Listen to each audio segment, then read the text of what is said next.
So how do we get to the 56 war? And the simple is, it is a continuation of the War of Independence. Nothing was really resolved in the War of Independence, at least not to satisfy people at all, that the hatred and the ideology of the Arab nation versus Israel, nothing had been resolved in that war.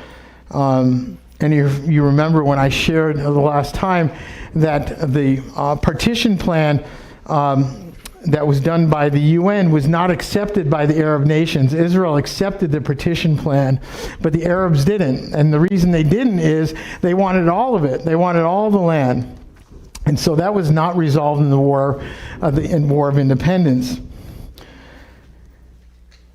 So it's very similar to the outcome of World War I, right? So World War II is a direct result of the issues of World War I not being resolved, right? And so we have the same kind of theme here within the wars of Israel. That's a pretty broad theme that runs through all of it. So let's look, I want to look at September 1st, 1951, and we find the root, the major root where there's a real starting uprising and getting a happiness, and also the world really kind of dumping on Israel again, as they always do. The Egyptians had closed the Suez Canal. Now, hopefully you're familiar with the Suez Canal and the Red Sea and the Straits of Tiran. And those things are vital shipping lanes, not only for Israel to receive oil, but for many nations to receive oil in a quick way. Because if not, they have to go around Africa in order. And so that increases the price and the length of all these things. But Egypt had closed the Suez Canal to Israel. And so the United Nations Security Council orders Egypt to open the Suez Canal to Israel shipping. But guess what? Egypt refused. So this becomes a lifeline. So at that point, Israel had no oil. They found oil since then, obviously, and natural gas and all kinds of things. But back in 1951, Israel wasn't aware that they had oil. And so that oil was a vital lifeline to Israel's society to be able to blossom and function, and so is our own. So this goes on for several years, right?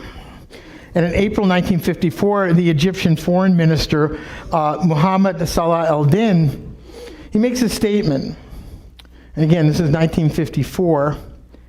The Arab people will not be embarrassed to declare, we shall not be satisfied except by the final obliteration of Israel from the map of the Middle East.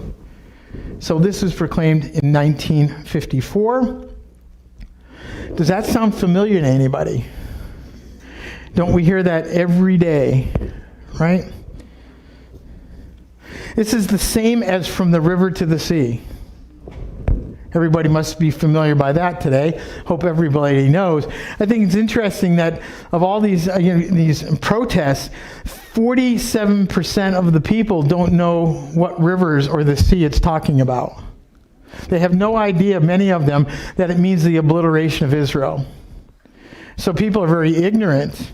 We live in a world today where it doesn't matter what truth is. We're so into ourselves and wanting to be, they see themselves as warriors, right? And they have no idea what they're protesting about or what they're bitter about. But that's what it is. The river to the sea is the wiping out of Israel. And that was the same in 1947. It's the same now in 1954. And that will get us culminate in the war. In 1955, Egyptian President Gamal Abdel Nasser began to import arms from the Soviet bloc, getting ready for war, to build his arsenal for the confrontation with Israel. He employed a new tactic to prosecute Egypt's war with Israel. And he announced on August 31st, 1955, I quote, "Dispatch her heroes, disciples of Pharaoh." Disciples of Pharaoh. He's going back to the Exodus. Why is God freed of the Jews? In 1955, this president of Egypt, he's quoting these things. He's standing on the name of Pharaoh, right? It's amazing.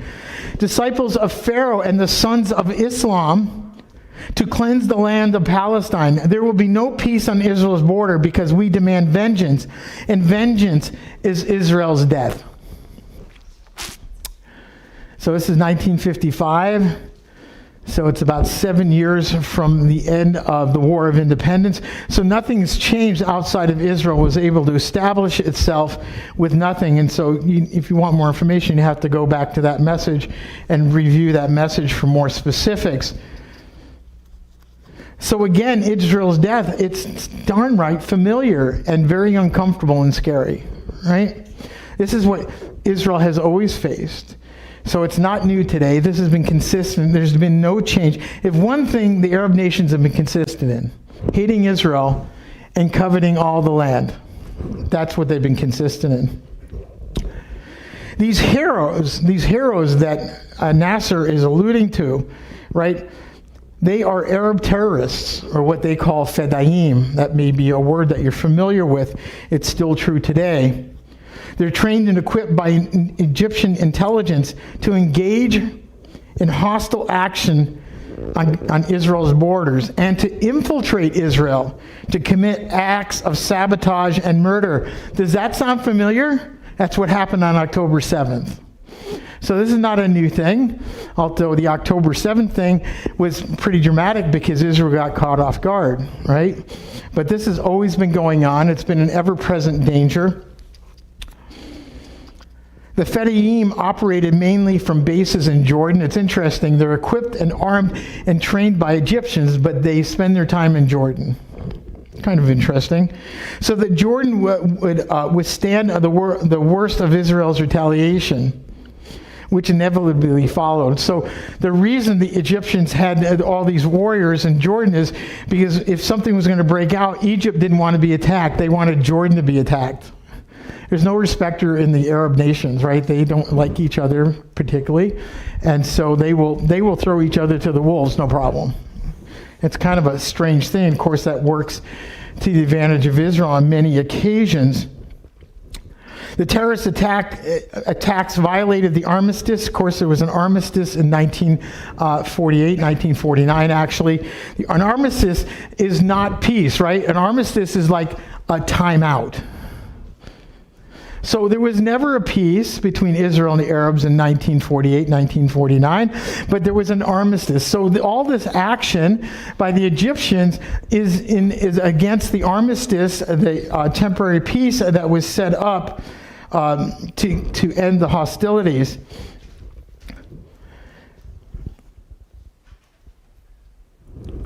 Yet, guess what? You know what happened in the UN? When Israel defended itself against these terror attacks, the UN condemned them. The UN only condemned the response to the terrorist attacks. Sound familiar? It's nothing new. Nothing new.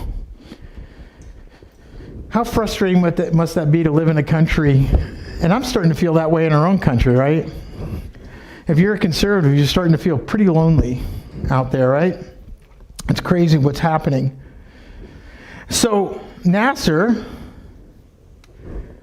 again states that he's not solely fighting against Israel itself. So Nasser saw himself as this world leader of the Arab nations. He was really not a very nice man. He says, "My task is to deliver the Arab world from destruction through Israel's intrigue, which has its root abroad. Our hatred is very strong. There is no sense in talking about peace with Israel. There is not even the smallest place for negotiations." Less than 2 weeks later, on October 25th, Egypt signed a tripart agreement with Syria and Jordan, placing Nasser in command of all three armies. So this ego of Nasser, this evil anti-Messiah type, now he becomes the head of the armies of Syria, Jordan, and Egypt. He's like making himself king, right? This man had a lot of influence. If you want to see, you can find videos of the statements that he makes, and I didn't bring them because we spend a lot of time looking at those things. Remember when we were talking about the blockade of the Suez Canal? That still didn't change. So Israel really has a difficult time getting the resources that it needs, not just for warfare, but to just do everyday business, because they can't get anything from the Suez Canal.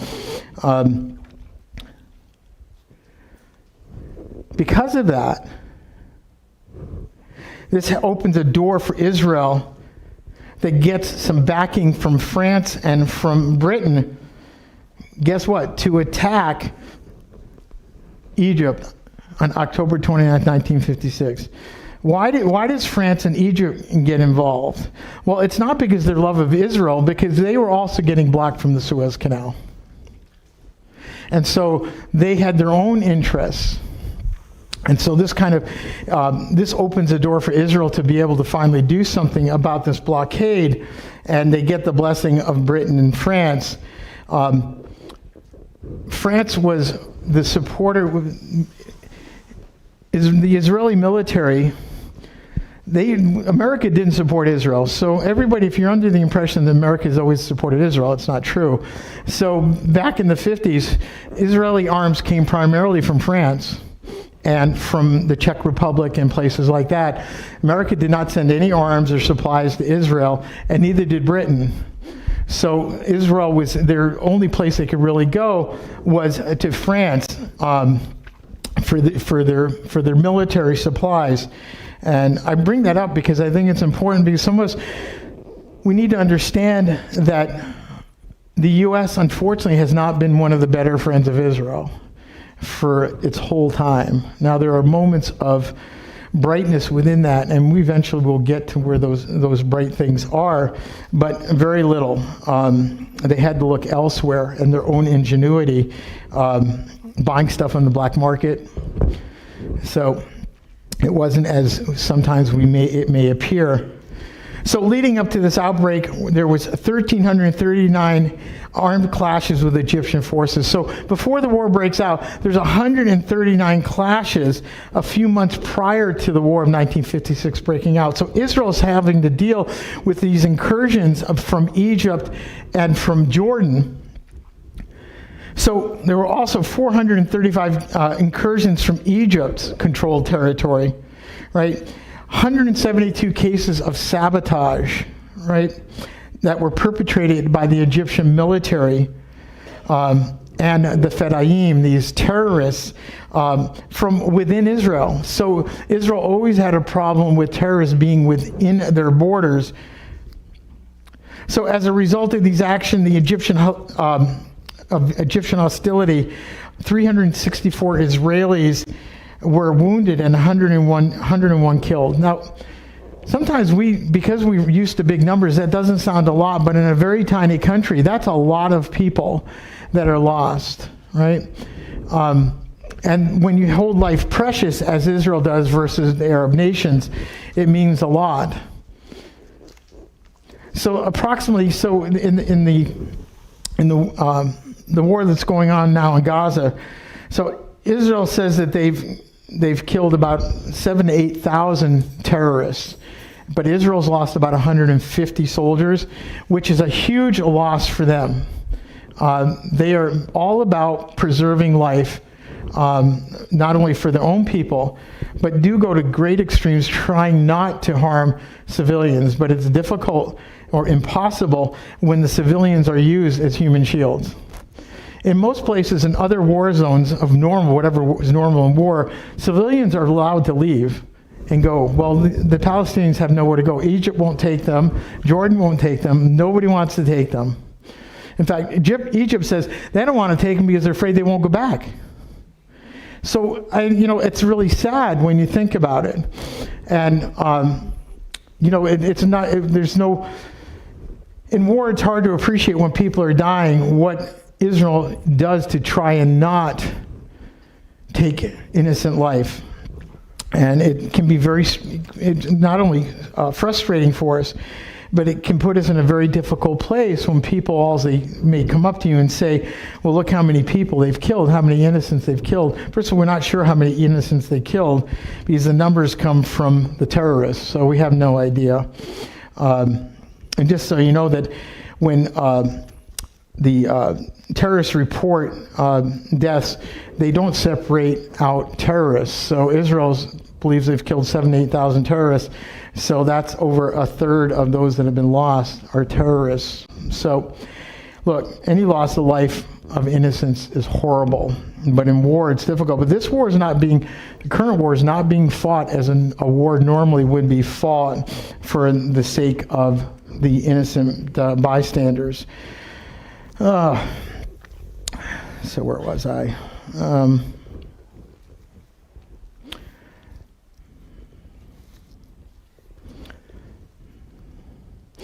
So the blockade is not only of the Suez Canal, but Egypt also blocks the Gulf of Aqaba.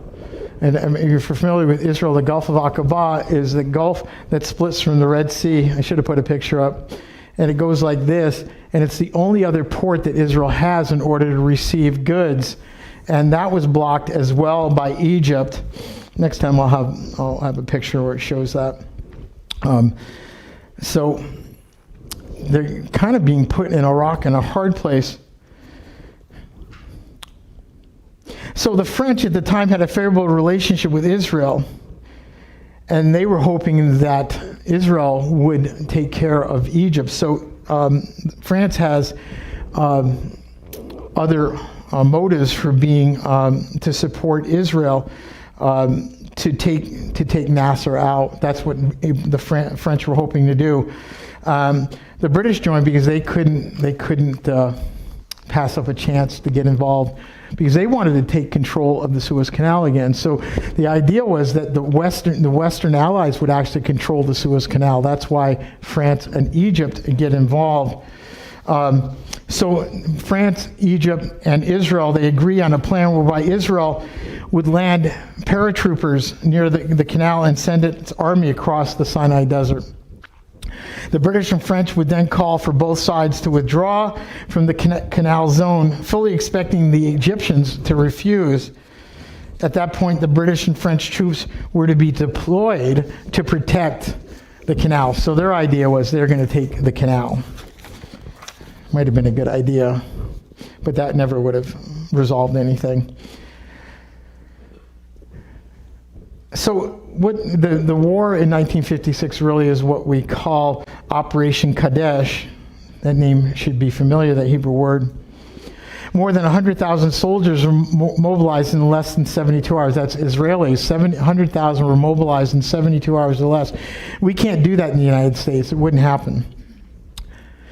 The Air Force was fully operational within 43 hours. Paratroopers landed in the Sinai, and Israel forces quickly advanced unopposed towards the Suez Canal before halting in compliance with the demands of England and France. So they wouldn't allow the Israelis to actually get to the canal because it's France and Britain that wanted to control the canal, not Israel. Now remember, this is all happening, and they're happening very quickly, and it's Egypt that's the aggressor, and all this is happening within 3 days. That's very quick in military kinds of operations. The Egyptians ignored the Anglo-French ultimatum to withdraw, considering themselves the victims. So Egypt now thinks they're the victims. The Egyptians refused to retreat from the Sinai to the canal's west bank, while the Israelis were permitted to stay just 10 miles east of the canal.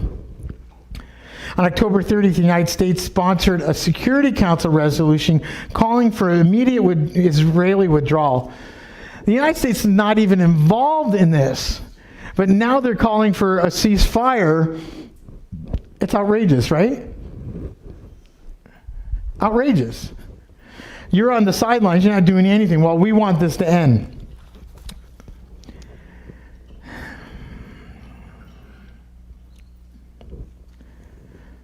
That following day, France and England launched air operations bombing Egyptian airfields near the Suez. So this war in 1956, we can see the players, right? So we have Israel, yet they actually are limited in what they can do because of France and Egypt. I mean, France and Britain. But it's Israel that takes the brunt of the criticism. So what we see is the British and the French using Israel, right? Using them for a reason to try and take control of the Suez Canal.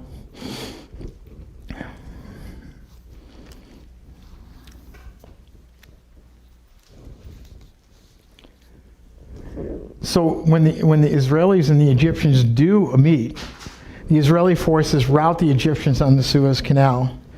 So the IDF's Armor Corps swept across the desert, capturing virtually the entire Sinai by November 5th.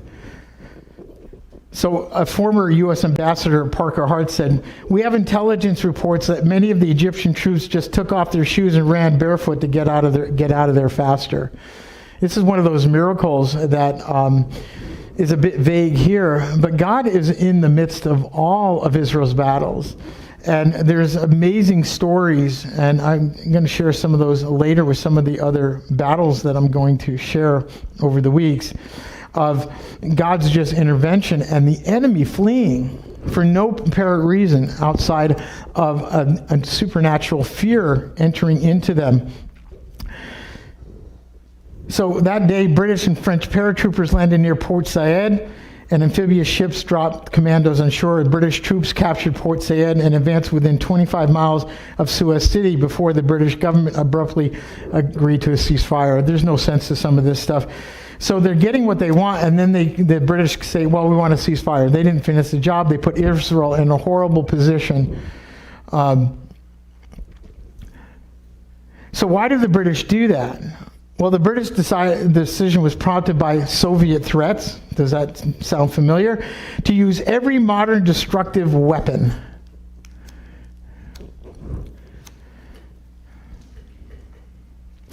To stop the violence, and the United States' decision to make a much-needed $1 billion loan from the International Monetary Fund contingent on a ceasefire. It's always about money and power, isn't it?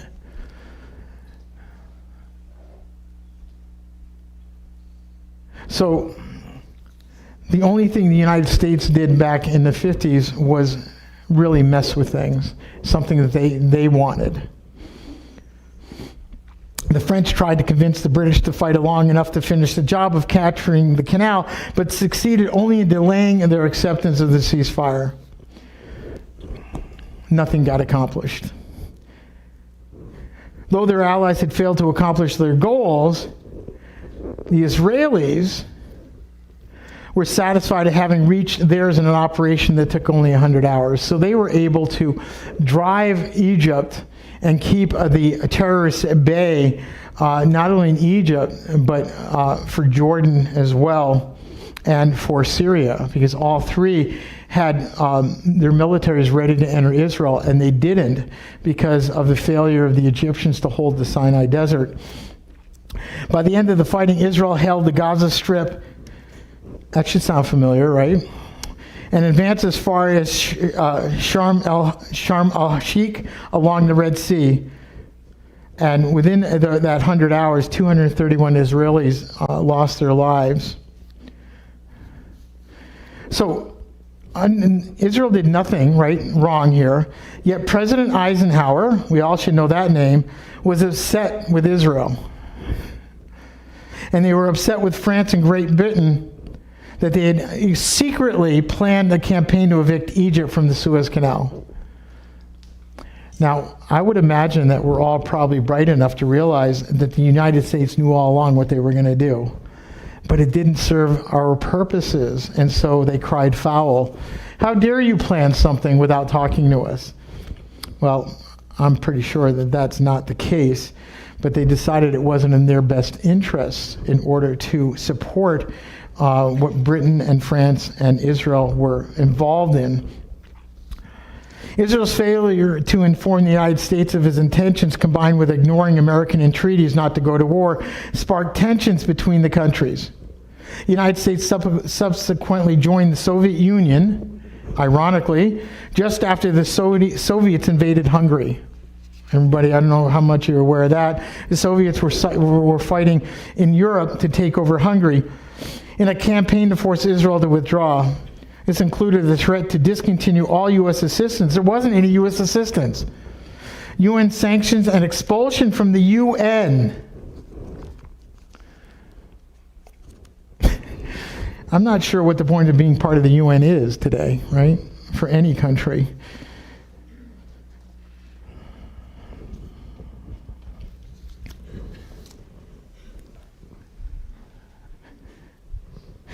We can see a similar scenario going on today with the United States, with Israel, right? Pressuring Israel to do what the United States wants them to do.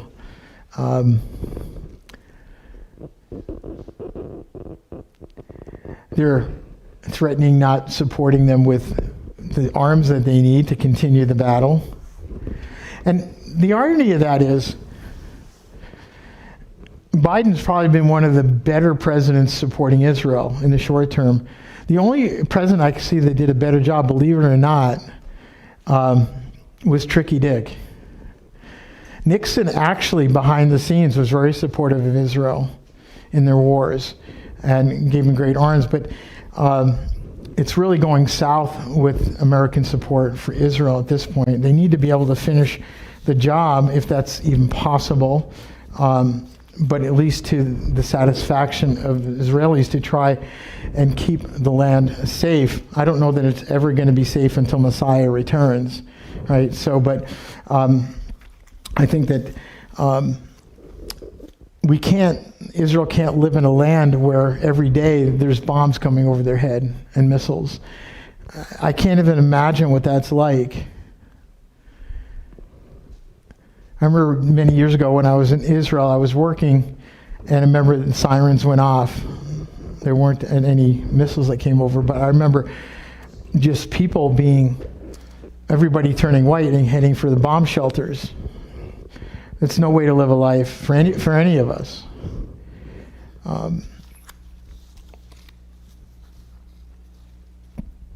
That's why we should be praying, and I pray often that God will give wisdom and discernment to the government of Israel to do what is in God's eyes, right? And that ultimately that they would come to faith in Messiah.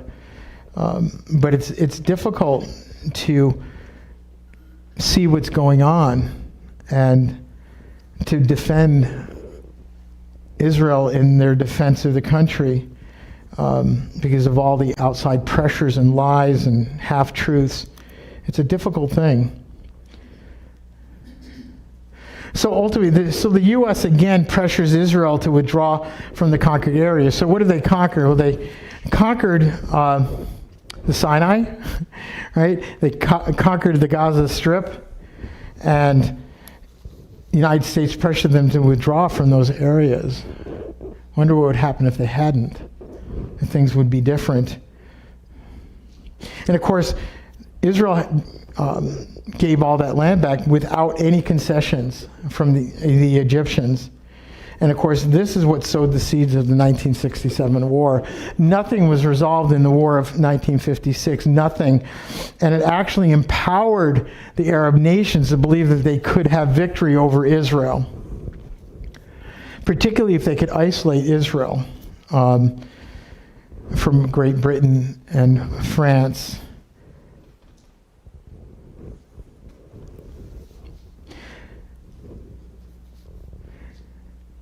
It's said that a reason that Israel gave into Eisenhower was because he assured the Prime Minister David Ben-Gurion before evacuating Sharm el-Sheikh. We have a slide for that, right?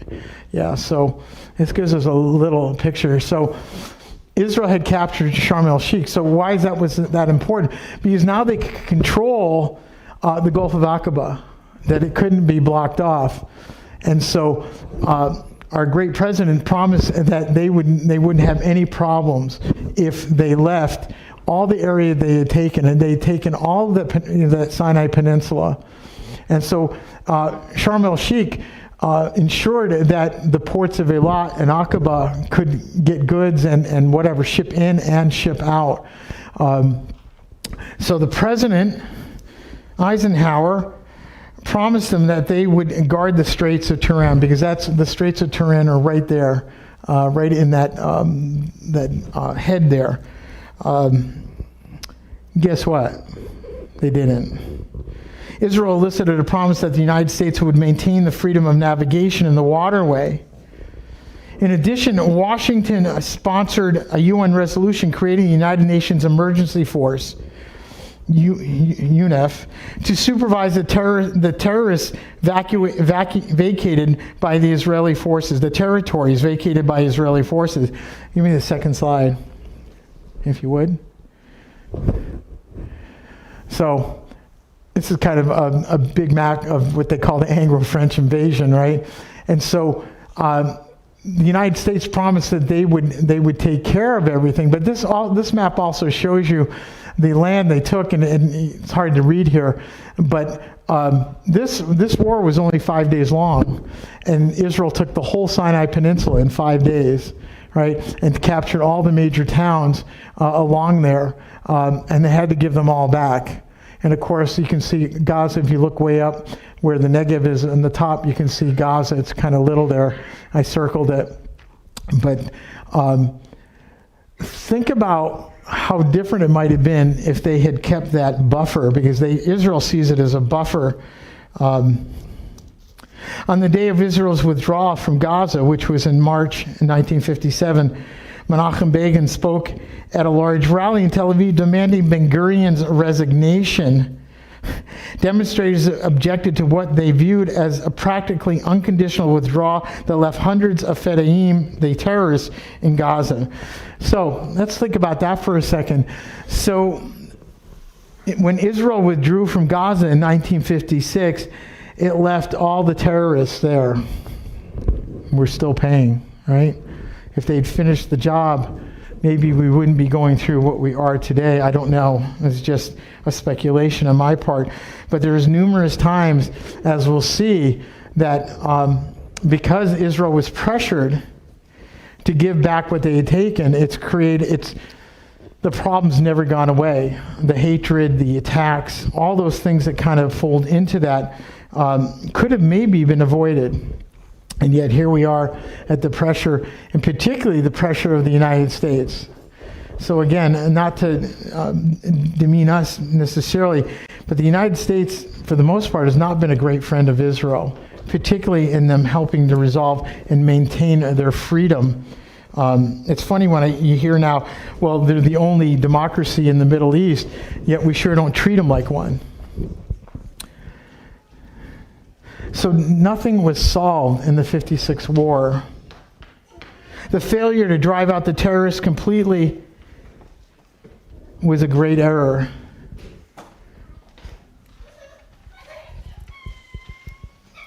Not being able to come to any kind of peace or a resolution sets us up for the next war, which is 1967. And that's going to probably be a couple of messages. If you guys are interested. So I have a question, because this stuff is, kind of like talking about a lot of things. Is this information valuable to you? All right, so we'll continue with it, because again, I know it's not full of a lot of scripture, yet all the scripture we quote it all the time, teaching what God has foretold for Israel. But I'm hoping that this information, this series, will help us have a foundation for why we believe what we believe, and supporting why we support why we do, and what the history is of it, so that our faith can be undergirded in truth, right? I think blind faith isn't of great value. So when we can have the truth and incorporate that with our faith, that could give us greater faith and understanding what's going on. Because let's face it, the average person that we may run into is ignorant of all the things that have gone on and all the things that are going on. And I think when we have knowledge, we can confront that. It doesn't mean people accept it, but we can confront it with truth. And may the Lord equip us for dealing with those that would hate us or hate Israel and the Jewish people. And I want to close with this idea and understanding.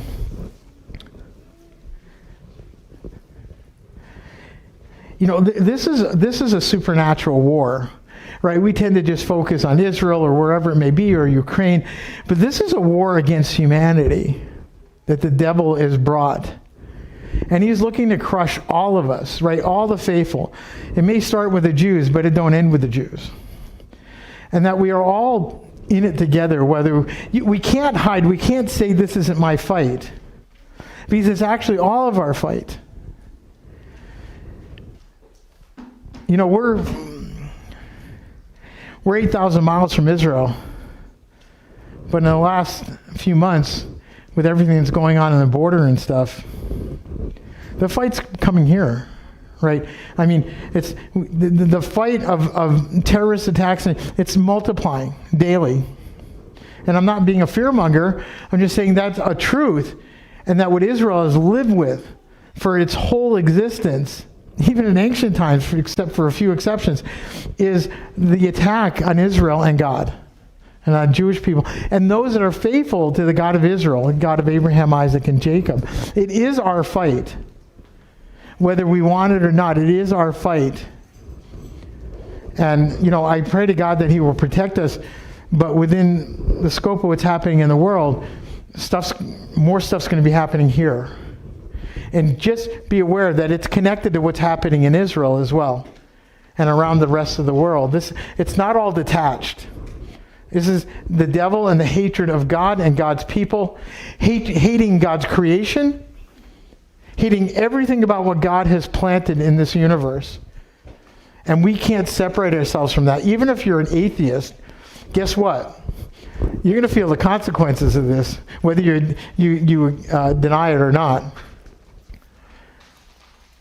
Avinu Malkeinu, our Father King, Lord, I pray that we would each receive wisdom and discernment, not over the battles past and present, but over the condition of this world and the calling that is on our lives. That you've called us to be one of one heart, one mind, the mind of Messiah. And Lord, give us strength and courage and wisdom and insight to all the things around us.